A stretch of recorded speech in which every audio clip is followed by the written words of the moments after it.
Waktu berkunjung ke studio 2045 TV, Pak Mahfud memberikan sebuah nasihat penting.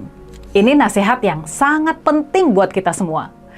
Kata beliau, ini kata Prof. Mahfud, kita patut menaruh harapan kepada kepemimpinan Pak Prabowo.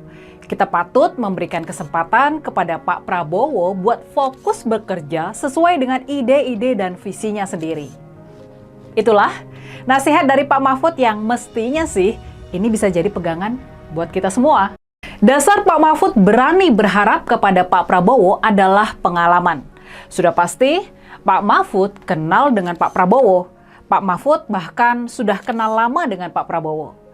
Kalau kalian ingat, di pemilihan presiden tahun 2014, Pak Mahfud bahkan menjabat sebagai ketua tim kampanye dari Pak Prabowo.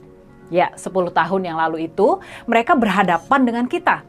Berhadapan dengan Pak Jokowi. Menurut Pak Mahfud, Pak Prabowo adalah orang yang sangat pintar, sangat cerdas. Makanya rasanya sih kita nggak perlu ragu sama kemampuan intelektual Pak Prabowo dalam memimpin bangsa kita. Dalam membawa bangsa kita menuju kemajuan. Lagi pula, kalau kita mau jujur, lagi pula fokus utama Pak Prabowo untuk meningkatkan kualitas sumber daya manusia kita, ini sesungguhnya memang solusi yang dibutuhkan bangsa kita buat melompat menjadi negara maju. Jadi, soal fokus utama program-program kerjanya, kita harus akui Pak Prabowo sudah ada di jalan yang benar. Tapi, tentu saja, visi dan pidato saja nggak cukup buat bisa membawa bangsa kita menjadi semakin maju. Pak Prabowo harus membuktikan kemampuannya dalam mengimplementasikan ide-ide dan visinya dalam kebijakan dan program-program yang konkret. Nah, soal ini kita masih harus melihat implementasinya nanti. Lalu, faktor lain yang disorot oleh Pak Mahfud itu adalah pendidikan Pak Prabowo.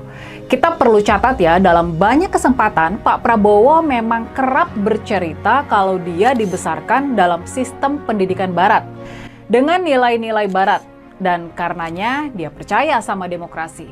Dia punya komitmen buat memimpin dalam koridor dan batasan-batasan demokrasi yang seringkali memang melelahkan ini.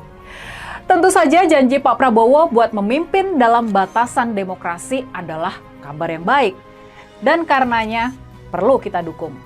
Tapi sekali lagi, soal bagaimana kenyataan dan implementasinya kelak, ya, itu masih harus dibuktikan.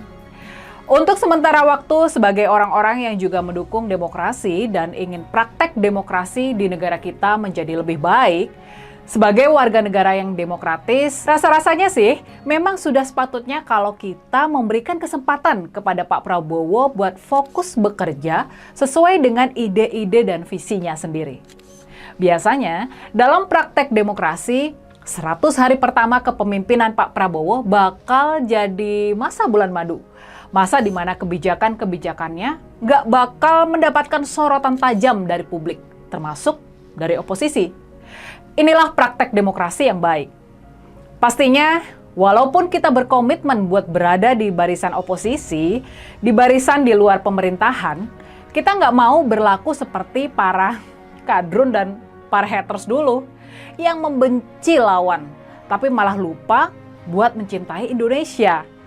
Mestinya, demi kepentingan Indonesia jadi negara yang adil dan makmur, mestinya kita ini berperilaku politik yang demokratis dan juga etis. Walaupun lawan-lawan kita lebih suka mengabaikan etika, tapi sebagai manusia-manusia yang terhormat, janganlah kita berlaku seperti mereka. Kita mesti berpegang teguh pada nilai-nilai yang baik. Berpegang pada nilai-nilai demokrasi. Makanya nih, kita perlu ikuti teladan yang sudah diberikan oleh Pak Mahfud. Ya, oleh Prof. Mahfud. Walaupun beliau adalah sosok yang kritis, yang sangat kritis dan juga pemberani, Pak Mahfud teguh berpegang pada etika dan perilaku yang baik. Itulah sikap yang harus jadi pegangan kita, para pendukung Ganjar Mahfud.